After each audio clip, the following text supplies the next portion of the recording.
CM care योजना के अंतर्गत मेडिकल कॉलेज के हमारे जो शासकीय हॉस्पिटल्स हैं उसमें सुपर स्पेशलिटी फैसिलिटीज़, हार्ट के मरीजों की संख्या बढ़ रही है तो उनकी एंजियोग्राफी हो जाए, एंजियोप्लास्टी हो जाए, बाईपास सर्जरी हो जाए, वॉल्व का रिप्लेसमेंट हो जाए, ऑर्गन ट्रांसप्लांट के लिए हमारे मध्य प्रदेश के लोगों को बाहर जाना पड़ता है तो ऑर्गन ट्रांसप्लांट का इलाज शुरू हो सके और कैंसर जैसी बीमारी के लिए भी जिस एरिया में वो मेडिकल कॉलेज है उससे बाहर उनको जाना ना पड़े।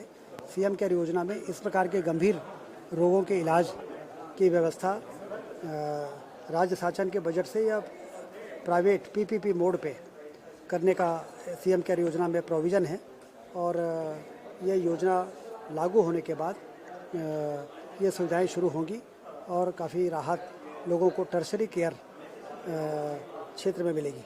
सर, एक चीज़ हम लगातार देख रहे हैं सदन में, जब आप बात कर रहे थे विपक्ष भी आपके साथ कहीं ना कहीं सहमत जरूर नजर आए, लेकिन दो चीज़ें ऐसी रही जिसको लेकर काफ़ी हंगामा भी जो कहा जा सकता हुआ। पहला था डॉक्टरों की कमी और दूसरा था टेलीमेडिसिन। टेलीमेडिसिन में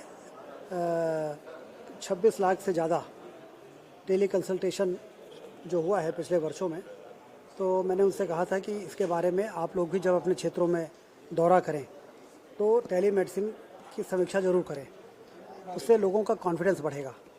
क्योंकि आमतौर पे हमारे यहाँ मानसिकता ये है कि जब तक डॉक्टर के सामने बैठ के और अपना हाथ डॉक्टर का हाथ हमारे शरीर पे जब तक न लगे तब तक हमको संतोष नहीं होता है, जबकि एक्चुअल में टेलीमेडिसिन में विशेषज्ञ जब वीडियो में देखते हैं तो 50% से ज़्यादा बीमारियों का इलाज तो वहीं से वो ब्लड सैंपल के लिए लिख देते हैं, प्रोविजनल प्रिस्क्रिप्शन दे देते हैं, फिर खून की जांच की रिपोर्ट करो तो फिर फाइनल प्रिस्क्रिप्शन भी दे देते हैं।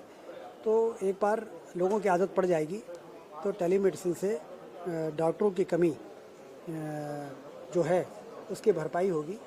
तो टेलीमेडिसिन के बारे में ये बात हुई है। और दूसरा जो डॉक्टरों की कमी की है तो विशेषज्ञों की खास तौर से, तो उसमें पद तो सारे मंजूर हो गए हैं। अब आप जानते हैं कि 75% पद तो पदोन्नत के पद होते हैं, सीधी भर्ती के 25% ही रहते हैं। तो उसकी भर्ती जब हम करते हैं तो उतने लोग सेलेक्ट नहीं होते जितने पद विज्ञापित होते हैं। उसका कारण ये है कि अभी विशेषज्ञों की उपलब्धता कम है, इसलिए हमने पीजी की सीटों की पिछले 2 सालों में 1000 सीटों की मंजूरी दी है कि पीजी की सीटें बढ़ेगी, पीजी स्टूडेंट्स निकलेंगे तो एमबीबीएस के साथ पीजी के बच्चे जब विशेषज्ञ बन के निकलेंगे तो डिमांड और सप्लाई में जो गैप है वो कम होगा और डॉक्टर आसानी से हमको उपलब्ध होंगे। सर, आपने कहा कि यहाँ पर कि विभाग आयोग को पद ही नहीं भेजते, 44 परीक्षाओं में से 16 आयोजित ही नहीं कर पाए। क्या आपको लगता है कि अधिकारियों की लापरवाही है और इन पर नकेल कसने की आवश्यकता है? सरकार की मंशा पे किसी को जो 4000 पदों की हमने बात कही वो सिर्फ डॉक्टर की नहीं है जी। डॉक्टर, पैरामेडिकल स्टाफ जो होता है सबको मिला के 4000 ने बोला है। ये बात सही है। कैग की रिपोर्ट पर क्या है? ये बात सही है कि विशेषज्ञ के पद 1300 थे सीधी भर्ती के और 1800 पद थे मेडिकल ऑफिसर की सीधी भर्ती के। बाकी तो पदोन्नत के पद हैं, हम सीधे उसको भर नहीं सकते हैं। तो डॉक्टर की ये पद हैं, बाकी पैरामेडिकल के जितने भी विज्ञापन निकाले, नर्सिंग ऑफिसर हैं, पैरामेडिकल स्टाफ है, एएनएम्स हैं, उन सबको मिला के 4000 होते हैं। सर, विभाग में अधिकारियों पे कुछ टाइटनेस करने की आवश्यकता आपको लगती है? वो तो हमेशा रहती है, हमेशा। ठीक है सर।